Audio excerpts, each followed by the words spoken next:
कौटुंबिक वादाचा आणि संशयाचा शेवट किती भयानक असू शकतो याचा प्रत्यय वाशिमच्या मालेगाव शहरात आला आहे। भर दिवसा भर रस्त्यात एका पतीने आपल्याच पत्नीची निर्घृण हत्या केली।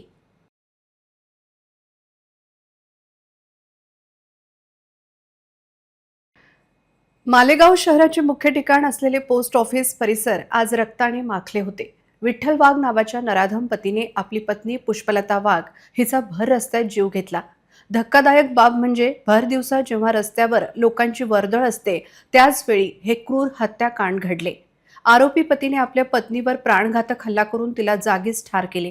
प्राथमिक माहितीनुसार चारित्र्याच्या संशयावरून या दोघांमध्ये वारंवार वाद होत होते। याच वादाचे रूपांतर आज रक्ताच्या खेळात झाले।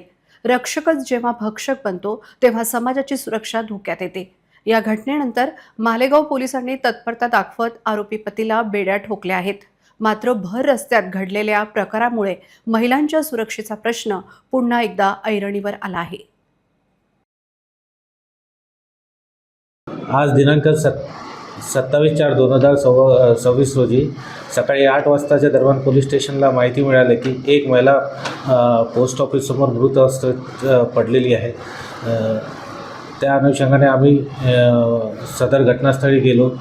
मृतकची पाहणी केली असता सदरची मृतक हिचे नाव पुष्पलता वाघ असल्याचे निष्पन्न झाले।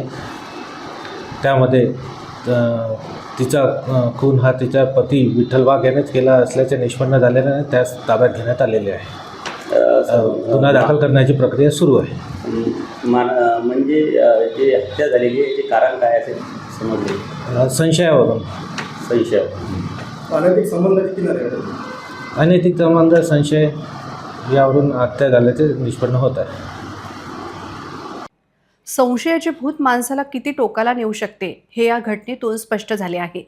पोलिसांनी आरोपीला ताब्यात घेतले असले तरी या निर्घृण हत्येमुळे मालेगावकरांमध्ये भीतीचे आणि संतापाचे वातावरण आहे। आरोपीला कठोर शिक्षा होणार का हेच आता पाहावे लागेल।